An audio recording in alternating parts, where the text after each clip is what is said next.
We have a special guest today, Andre Kleynhans.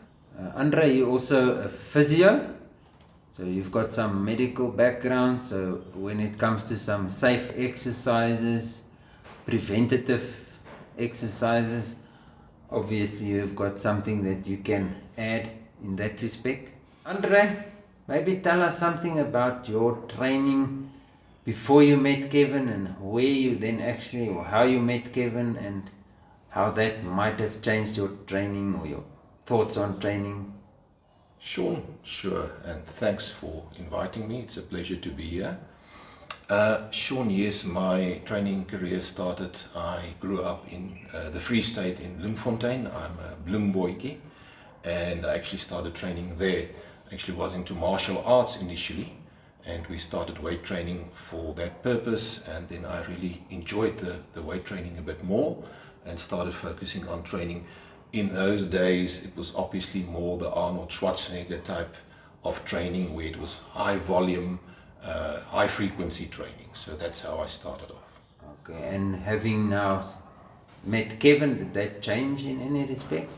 Absolutely. I think maybe I neglected to say that my initial focus was more on powerlifting, so I tried to build more strength, and so that was the initial focus. But obviously, as a young man, you want to build muscle, so it was a combination of trying to build muscle mass, look good, and also to build power. Obviously, when I started, I was disappointed with my rate of progress. I did not use any performance enhancing drugs, so I tried to be natural, and I just looked at my nutrition. But after the newbie gains ceased, I became a bit frustrated with my progress. Then I moved to Pretoria in the early 90s. That's when I met Kevin in his then gym, Kevin's Muscle Factory in Pretoria Street in Pretoria City Centre. And to be honest with you, when I entered that gym the first time, I felt ashamed to take off my tracksuit because there were some huge guys walking around in that gym. And I thought, my goodness, I cannot take off the tracksuit here. I'm going to embarrass myself. But then I met Kevin, and it was actually an amazing journey with him. He proposed that I change my training approach and that I move away from the high volume, high frequency, and that I actually had to train harder but train less. And Sean, to be honest with you, I gave it some thought and I said, I'm not so sure. But he convinced me to give it a shot, and grudgingly I did train less. I think instinctively one wants to train more and more often, but I then thought I've got nothing to lose, and I definitely lowered the frequency. And up to that point, I didn't know what high intensity or heavy duty training really was, but I soon found out. It was really a tough one and a tough journey, and Kevin started pushing me to my limits. And I must say the gains came much faster than previously. So I then became really a loyal follower of the Mike Mentzer Heavy Duty principles. Andre, you also mentioned that you had some great moments with Kevin, and I think he also pushed you hard. So you achieved quite a bit. Maybe give us some background on your achievements with Kevin. Sean, yeah, maybe first the good memories that we had and the time that we spent together. So like I said initially, I've known him for over 30 years now. And I was actually fortunate to see him still competing towards the end of his career. And what an amazing physique the man had, a truly world-class physique. And that was inspiring by itself. My early career was competitive powerlifting. There were times when I actually competed for Kevin's gym in local competitions. And I also had a second coach friend of Kevin's, Rodney Anthony, who coached me on the powerlifting side. I managed to get to a world championship in 1995 in powerlifting, competed in Colorado Springs in the USA. At a later stage in my life, maybe it was a midlife crisis, I was about 48 at the time. I wanted to make a bit of a comeback. The actual challenge was to see at that age whether I could still get into good shape. By that time, I haven't really trained hard for a couple of years, and the normal midlife flab was accumulating around the midsection, and I set myself a target. So I first entered like a body transformation contest, which Kevin helped me with, both with training and with nutrition. And yes, we got some very good results. He then encouraged me that year, that was 2014, to enter into the South African natural bodybuilding competition, the INBA competition. I competed in the masters category, and I was fortunate enough to actually make the South African team. And later that year in 2014, I competed in the INBA Natural Olympia in San Diego that year. So during that preparation, I spent a lot of time with Kevin, obviously, and that was some of my most precious memories with him. Obviously, the one thing that stood out is the intense training. I mean, he really pushed me to my limits. But I think the most rewarding part actually were the coffee drinking sessions after the training, where we sat and we analyzed the training, the nutrition, gave me the tips, but also what he shared with me in terms of his experiences through the years. He used to talk about all the golden era bodybuilders, many of whom were my childhood heroes. People like Arnold Schwarzenegger, Frank Zane, Mike Mentzer, Lee Haney, all the greats of that era. Sergio Oliver, we both thought that he was probably the most genetically gifted bodybuilder ever, Sergio Oliver, and also Casey Viator. We spoke about design of training equipment. Obviously, Kevin was fond of the Nautilus equipment designed by Arthur Jones. And I mean, just to share all of that. But the most amazing part of it is that he met many of these idols of mine in person, and he was so happy to share all of those stories. For example, the 1975 Mr. Olympia competition was hosted here in South Africa at University of South Africa. And Kevin's gym was one of the training gyms for the competitors. So he actually met people like Lou Ferrigno, spent time with him, and it was just amazing to actually hear all these stories and interactions with these greats. So those were very, very precious moments to have spent with Kevin. And you mentioned the vertical leg press. Maybe give us some inspiring thoughts on that specific machine. Yeah, I think the gym that we've got here has got some vintage training equipment that's very close to my heart, and I know it was very dear to Kevin as well. Again, the Nautilus equipment, I mean, it is just amazing training equipment. There's one specific machine there, the Nautilus pullover, and that's arguably one of the best machines you can use to train your lats.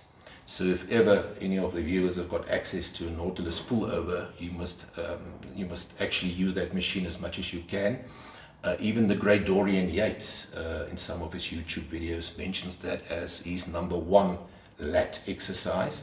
I think that the advantage of that machine is that it completely isolates the latissimus dorsi muscle, and it does not involve the biceps. In most cases, if you train the back, your biceps can get exhausted before the lats are fully exhausted. So with the Nautilus pullover, you can fully exhaust the lat and then do a superset, for example, with a reverse grip lat pull down, and then you can actually just take that level of intensity in the lats to a higher level. So Nautilus pullover was special, and Kevin definitely used that machine with me all the time. The other very special piece is the vertical leg press. He used to tell me that that vertical leg press was in the gym during that Olympia in 1975, and that Arnold Schwarzenegger, the great man himself, has actually trained on that. Now for me then to slide underneath that machine, knowing that Arnold has trained on this machine, was really inspiring. So yeah, so some of these pieces here really bring back fond memories. Absolutely, sure. Andre, how will you remember Kevin? Sean, it's so difficult to actually summarize that, because he was a very, very, very special human being. He was a true scholar and a gentleman, a family man, a God-fearing man, a man of principle, soft-spoken, kind. He always wanted to help others. A man that I respected and that I admired. He was arguably one of the best bodybuilders that South Africa has ever produced. And as a natural, lifelong natural lifter, I think what he achieved was absolutely amazing. He had a wealth of experience and knowledge. He really liked to study the exercise science, and he was the thinking man's bodybuilder. He was never shy to share his experience, and he found a lot of joy in helping others to reach their goals. I've seen him working with people where many other trainers and coaches may have said, this person does not have the genetic potential for the sport. Kevin never did that. His focus was always on making you the best version of yourself. And Sean, is that not the reason why we train? Is just to become the best versions of ourselves. We always said that the gym here is the university of life. The principles you get taught in the gym, the blood, the guts, the glory, how you push yourself to new boundaries, to actually to surpass your previous boundaries, that translates into life, and it carries over. And I think that was Kevin's focus, that the gym and training could actually make you a better human being. And I think his passion for training, it was just electrifying, it was encouraging, it was actually contagious. And obviously, like you said, it helps you in other achievements, in life goals as well, studies, work-wise, family-wise, whatever you can. Exactly. You can always apply those same principles.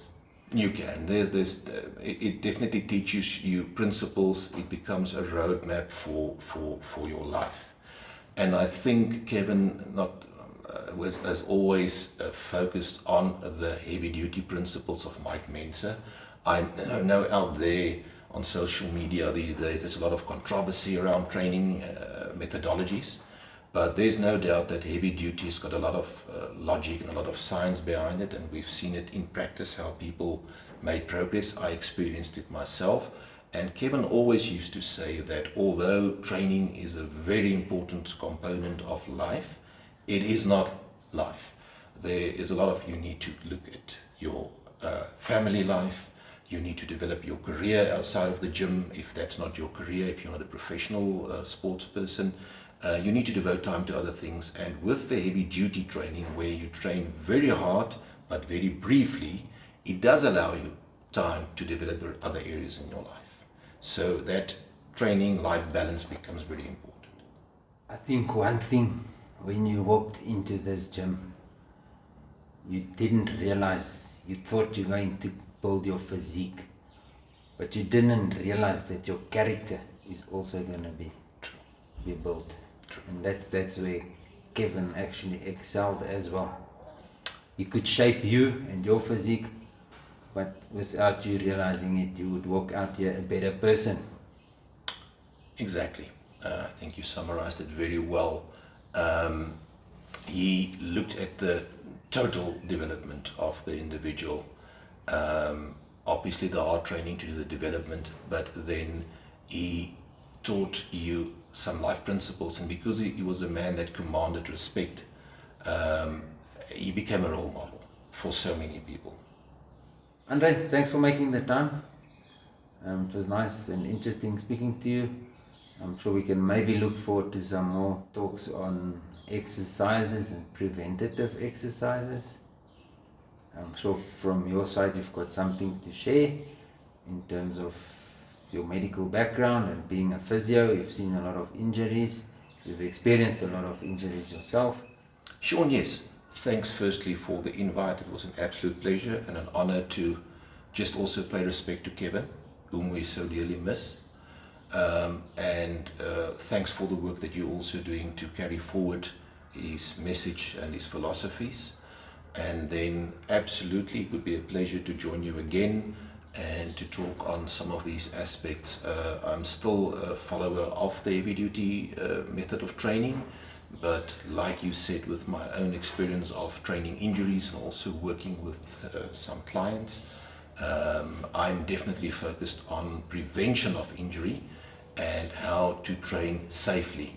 And I do think I'll be more than willing to come back to have a chat around that, because I think there are some interesting things we can discuss around prevention of injury.